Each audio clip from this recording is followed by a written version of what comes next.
Data analysis क्या है, इसकी इम्पोर्टेंस क्या है, इसका रोड मैप क्या है और इसका स्कोप क्या है और इसको हम कैसे लर्न कर सकते हैं। इस वीडियो में सब कुछ आपको बताने वाला हूँ। एक हम नई सीरीज स्टार्ट करने वाले हैं, डेटा एनालिसिस क्रैश कोर्स, जिसमें हम डेटा एनालिसिस की स्टेप बाय स्टेप सारे कॉन्सेप्ट को क्लियर करने वाले हैं। ये सीरीज़ शायद कुछ लंबी होने वाली है, लेकिन यकीनन आपके लिए बहुत ही फ़ायदेमंद होने वाली है। लेकिन उससे पहले मैं बता दूं कि डेटा एनालिसिस अगर आप सीखना चाहते हो तो ऑलरेडी यूट्यूब पे कहाँ आपको वीडियोज़ मिल सकते हैं। कोड बेस्क हिंदी एक यूट्यूब चैनल जो हिंदी और इंग्लिश दोनों में यूट्यूब पे डेटा एनालिसिस के कोर्स के हवाले से वीडियोज़ बना रहा है। कृष्ण नायक जो भी हिंदी और इंग्लिश दोनों में मिल जाएगा, इस पे भी आपको डेटा एनालिसिस के कोर्स मिल सकते हैं। WSQ पे भी कुछ डेटा एनालिसिस के कोर्सेज है। चंदू जो एक्सेल में बहुत ही एक्सपर्ट है, इस पे इसकी चैनल पे आप एक्सेल के बहुत सारे वीडियोस देख सकते हैं। इनोजेट भी एक्सेल के बारे में बहुत सारी वीडियोस अपलोड करता रहता है। तो ये कुछ इम्पोर्टेंट फैम्स जो चैनल थे डेटा एनालिसिस के लिए, उसके बारे में मैंने बात की। लेकिन इन चैनल पे मैंने खुद ने भी सीखा है। यहाँ पे क्या था, डेटा एनालिसिस के स्टेप बाय स्टेप सारे कॉन्सेप्ट क्लियर नहीं करवाए गए थे। उसके बाद ग्रीक लर्निंग, कोर्सेरा, यूडेसिटी भी आप भी जाकर देखेंगे तो कोर्स भी फ्री मिल सकते हैं, जो आपकी रिज्यूमे के लिए तो बहुत ही फ़ायदेमंद है। लेकिन उससे आप डेटा एनालिसिस के फुल कॉन्सेप्ट को क्लियर नहीं कर सकेंगे, क्योंकि मैंने खुद ने जब सीखा था इन सारों को, चैनल के सारे वीडियोस को, प्लेलिस्ट को मैंने डाउनलोड किया था और उसको देखा भी था। उसके बाद कोर्सेरा, यूडेसिटी या ग्रीक लर्निंग पे कोर्स भी किया था। उसके बाद मुझे बहुत सारी प्रैक्टिस करनी पड़ी, तभी जाके कुछ न कुछ डेटा एनालिसिस के बारे में हमें आइडिया हुआ कि ये कैसे काम करता है। तो उसके लिए मैंने सोचा क्यों ना आपके लिए एक सीरीज़ बना ली जाए, जिसमें डेटा एनालिसिस का स्टेप बाय स्टेप सारा आपको कवर करवाया जाए कि डेटा एनालिसिस कैसे काम करता है, इसमें क्या क्या चीज़ें आ सकती है, इसमें क्या क्या चीज़ें आ सकती है और इसमें हम ये सारे आप देख सकते हैं। ये सब टॉपिक हम कवर करने वाले हैं। डेटा विजुअलाइजेशन कैसे की जाती है, स्टैटिस्टिक्स क्या है, पावर BI क्या है, एक्सेल को कैसे यूज़ किया जाए, ये सारा हम कवर करने वाले हैं।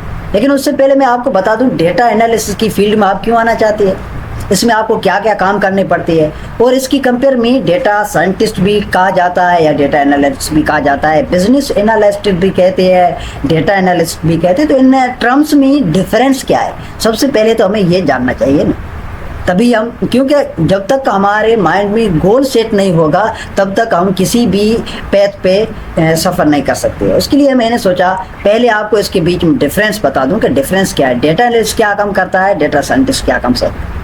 डिफरेंस देख लें। डेटा एनालिसिस में आपका फोकस रहता है डेटा पर, जिसमें पैटर्न निकालना और इनसाइट निकालना आपका काम होता है। इसमें मेथड आपका यूज़ होता है स्टैटिकल और विजुअल टेक्निक का, जिसमें विजुअल में चार्ट आ जाते हो, वो विजुअलाइज करते हो, और स्टैटिकल फार्मूलाज या फंक्शन लगाते हो। डेटा साइंस की बात करें तो इसमें आपको डेटा कलेक्टिंग करनी पड़ती है, क्लीनिंग करनी पड़ती है, एनालाइज करना पड़ता है, मॉडलिंग करना पड़ता है, वो सारा काम जो आप डेटा एनालिसिस करते हैं। लेकिन उसके साथ साथ आपको डोमेन नॉलेज होना ज़रूरी है। क्या? Domain knowledge. और उसके बाद प्रॉब्लम सॉल्विंग जो करते हैं, उसके लिए इंसाइट निकालना। आप बड़ी बड़ी कंपनियों के लिए बड़े प्रॉब्लम को, कॉम्प्लेक्स प्रॉब्लम जो होते हैं उनको भी सॉल्व कर सको।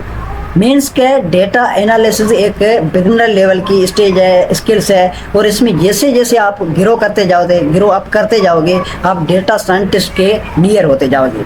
जैसे उसमें आप मास्टर कर लोगे तो आप डेटा साइंटिस्ट बन जाओगे।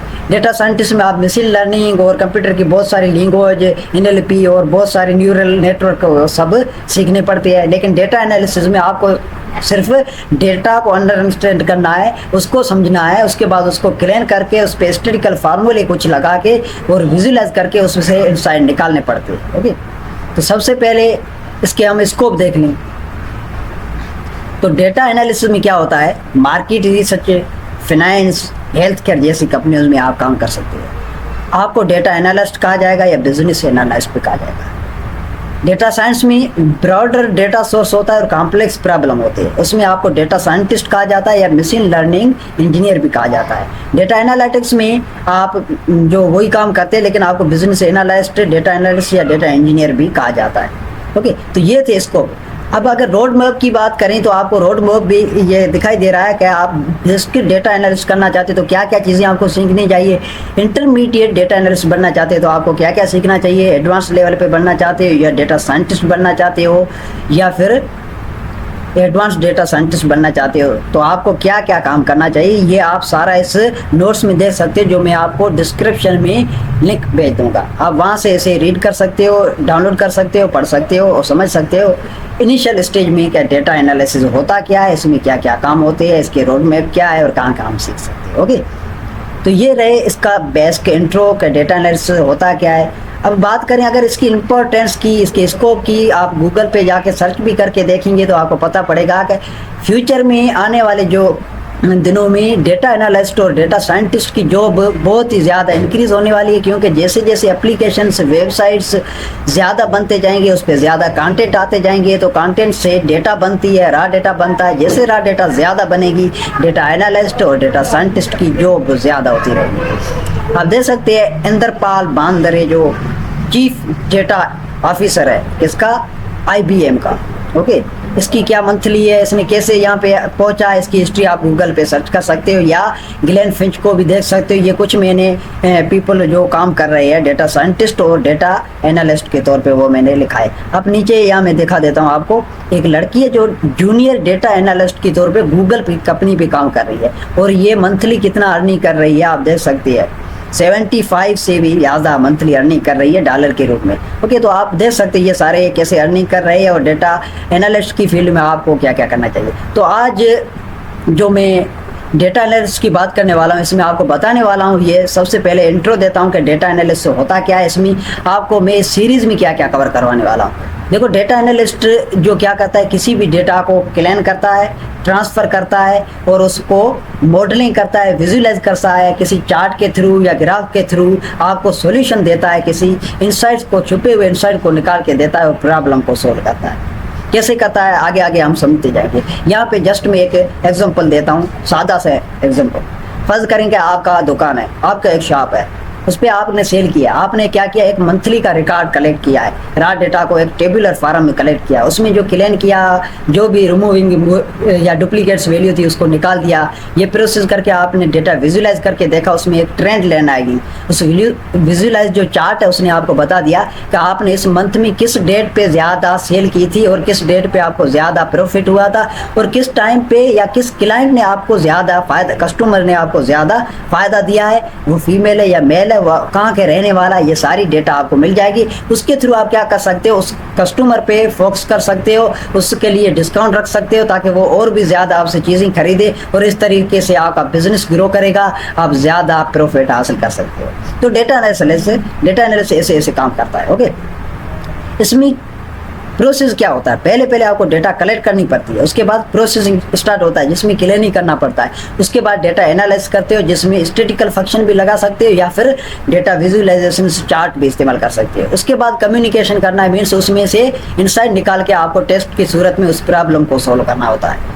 अच्छा, डेटा एनालिस्ट के लिए आपको किस किस चीज़ों की ज़रूरत पड़ सकती है, माइक्रोसॉफ्ट एक्सेल की ज़रूरत पड़ सकती है, या फिर पाइथन और आर लैंग्वेज में से किसी एक लैंग्वेज की ज़रूरत पड़ सकती है, या जुपिटर नोटबुक की ज़रूरत पड़ सकती है, या स्पार्क। ये कुछ टूल्स है, या माइक्रोसॉफ्ट पावर BI जो नया टूल है, टेबल्यू है, इसमें भी किसी को यूज़ कर सकती है। अच्छा, इसमें से आप क्या क्या कर सकते हो, बेटर डिसीजन मेकिंग, मीन्स के इसके थ्रू आप किसी भी फैसले को जल्दी, किसी भी प्रॉब्लम को सोल्व कर सकते हो। ये क्या करता है, आइडेंटिफिकेशन ऑफ पोटेंशियल रिस्क जो होते हैं उसको कहता है। मीन्स क्या, आपने देखा होगा स्टॉक मार्केटिंग में या जो ट्रेडिंग करते हैं, ये डॉलर से जो वो इन्वेस्ट करते हैं, उसके बाद वो सोचते हैं कि इस महीने पे हमें नुकसान मिलेगा या फ़ायदा मिलेगा, ये रिस्क होता है इसमें डॉलर इन्वेस्ट करना या नहीं होता है। तो वो सारा डेटा एनालिस्ट चेक करके बता सकता है उसको कि आपको इस मंथ में कितना रिस्क है, कितना रिस्क नहीं है। Okay, increase the efficiency of work कितना करना चाहिए, उसकी एफिशिएंसी को बढ़ाने के लिए किसी भी टाइम वर्क है उसको मैनेज करने के लिए भी काम किया जाता है। या डिलीवरिंग रिलीवेंट प्रोडक्ट कैसी डिलीवरिंग की जाए उस पर भी काम करता है। ट्रैक कस्टमर बिहेवियर चेंज कैसे होते हैं, वो सारा ये काम कर सकता है डेटा एनालिस्ट, और इससे भी ज़्यादा काम कर सकता है। ओके, तो आपको मुझे यकीन है कि आपने डेटा एनालिस्ट का ओवरव्यू तो सीख लिया है। अब मैं आपको बताने वाला हूँ कि जो हम सीरीज स्टार्ट करने वाले हैं इसमें क्या काम करने वाले हैं। लेकिन इससे पहले मैं एक बात आपको बता दूँ जो ध्यान में रखना, ये कि अभी जो हमारे पास इतना रिसोर्स नहीं है, और मैंने डेटा एनालिस्ट का कोर्स तो किया है, लेकिन यूट्यूब पे मैंने वीडियोस नहीं बनाए हैं, यूट्यूब पे मैंने कम्युनिकेट नहीं किया है, उसके लिए मेरी वॉइस में, मेरी पिच में आपको बहुत सारी जो हेजिटेशन दिखाई देगी या काफ़ी ऐसे वर्ड्स होंगे जो आप समझ नहीं पा रहे होंगे, और मेरी जो साउंड है वो अभी इतनी अच्छी नहीं आ रही है, और वीडियो एडिटिंग भी इतनी अच्छी नहीं हो रही है, क्योंकि अभी मैं स्टार्टअप कर रहा हूँ इस चैनल को, इसलिए मुझसे ये कमियाँ हो रही है। और बैकग्राउंड में आप कभी कभी साउंड भी सुन सकते हैं, वो नॉइज़ जो रिडक्शन है अभी वो काम कम कर रहा है, लेकिन जैसे जैसे मैं ग्रो करता जाऊंगा मुझे यकीन है आस्ते आस्ते करके मैं ये सारे जो प्रॉब्लम है इसको सॉल्व कर दूंगा, और बिल्कुल अच्छी सी साफ वीडियोस भी आपके लिए बनाऊंगा ताकि आप इजीली अंडरस्टैंड कर सको। लेकिन इस वीडियोस में भी अगर आपको कोई भी कमी नज़र आती है एडिटिंग में या वॉइस में, तो हमें कमेंट में बता देना ताकि मैं उसको इम्प्रूव कर सकूँ और आपके लिए अच्छे से अच्छे कॉन्टेक्ट ईजिली आप तक पहुँचा सकूँ, ताकि आप उसे ईजिली समझ सकें। ओके, तो कंटेंट को ज़रूर ध्यान में रखना, जो मैं स्टार्ट करने वाला हूँ, जो मैं समझाऊंगा, मुझे यकीन है कि वो कंटेंट आप 10 चैनल पे भी या 10 वेबसाइट पे जाके सर्च करोगे तब भी मिलने वाला मुश्किल है। लेकिन क्योंकि मैंने रिसर्च किए, मुझे पता है मुझे ये खुद जो कंटेंट है निकालने के लिए कितनी मेहनत करनी पड़ेगी। आप खुद अगर ये कंटेंट निकालेंगे तो इतनी मेहनत करनी पड़ेगी, तो मैंने सोचा क्यों ना आपका टाइम बचा लिया जाए और आपको ये मेहनत ना करनी पड़े। ओके, तो मुझे कमेंट में ज़रूर बता देना कि कहाँ कहाँ मैं मिस्टेक करता जा रहा हूँ और किस चीज़ पे मैंने गलत किया, या मेरा साउंड्स आवाज़ अच्छी नहीं आ रही, या वीडियो एडिटिंग में गलत कर रहा हूँ, वो मैं ज़रूर इम्प्रूवमेंट लाऊंगा ताकि आस्ते आस्ते मेरी वीडियोस बहुत अच्छी बनती जाए और आप उससे इजीली जो आउटपुट अच्छा ले सकें, कंटेंट जो भी उसको समझ सकें और फ़ायदा ले सकें। तो इस वीडियोज़ की जो प्ले लिस्ट है इसमें हम हर प्ले लिस्ट में, हर वीडियोज़ में क्या क्या बात करने वाले और इस कोर्स में क्या क्या कवर करने वाले वो मैं बताने वाला। इंट्रोडक्शन में हम ये चीज़ें कवर करेंगे, डेटा क्या है, सैंपल पॉपुलेशन क्या है, डेटा का टाइप्स क्या है, ये क्वालिटेटिव है, क्वांटिटेटिव है, या यूनिवेरिएंट है या मल्टीवेरिएंट है, एट्रीब्यूट्स ऑफ नॉमिनल है, ऑर्डिनल है या इंटरवल डेटा टाइप है, ये सारे टाइप क्या है इसको समझेंगे। क्योंकि सबसे पहले हमें डेटा समझना बहुत ही इंपॉर्टेंट होता है, क्योंकि हम सारा काम जो करेंगे वो डेटा पे ही करेंगे। तो डेटा पे जब हम काम करेंगे तो डेटा को समझना ज़रूरी होता है, उसके लिए उसके टाइप को समझेंगे। उसके बाद हम पाइथन पे पहले स्टार्ट करने वाले कि पाइथन पे हम डेटा एनालिसिस कैसे करते हैं कोडिंग के थ्रू। वो इतना भी मुश्किल नहीं है, बहुत इजी है, मैं स्टेप बाय स्टेप आपको समझाता जाऊंगा। उसके बाद हम डेटा विजुअलाइजेशन का प्लेलिस्ट स्टार्ट करेंगे, जिसमें ये सारे प्लॉट्स जो है इसका यूजेज क्या है और किस किस रिलेशन के लिए आप इसको इस्तेमाल कर सकते हैं, किस डेटा पे इसको अप्लाई कर सकते हैं और इससे क्या फ़ायदा मिल सकता है, क्या आउटपुट मिल सकता है, इसका बेनिफिट क्या है, ये सारा मैं आपको समझाऊंगा और प्रैक्टिस भी कराऊंगा और आपके लिए भी एक्सरसाइज छोड़ूंगा। तो ये सारे हम कवर करते जाएंगे स्टेप बाय स्टेप। ओके, उसके बाद हम उसकी लाइब्रेरीज़ है पाइथन की वो भी सीखेंगे। उसके बाद हम एक्सप्लेनेटरी डेटा एनालिसिस, जो बहुत ही इंपॉर्टेंट टॉपिक होता है डेटा एनालिसिस में, ये सारे हम कवर करेंगे। उसमें जो भी फार्मूलेज है, मैथमेटिक जो अप्लाई मैथमेटिक में स्टैटिकल और प्रोबेबिलिटी आता है वो सारे यूज़ करेंगे। उसकी जो हाइपोथेसिस टेस्टिंग है वो भी हम यूज़ करेंगे। ये सारे टॉपिक हम स्टेप बाय स्टेप कवर करते जाएंगे। आपके साथ की ज़रूरत है, आप अगर हमें साथ दोगे ये सारे टॉपिक हम स्टेप बाय स्टेप कवर करते जाएंगे। इस को मैं डिस्क्रिप्शन में भेज दूंगा लिंक,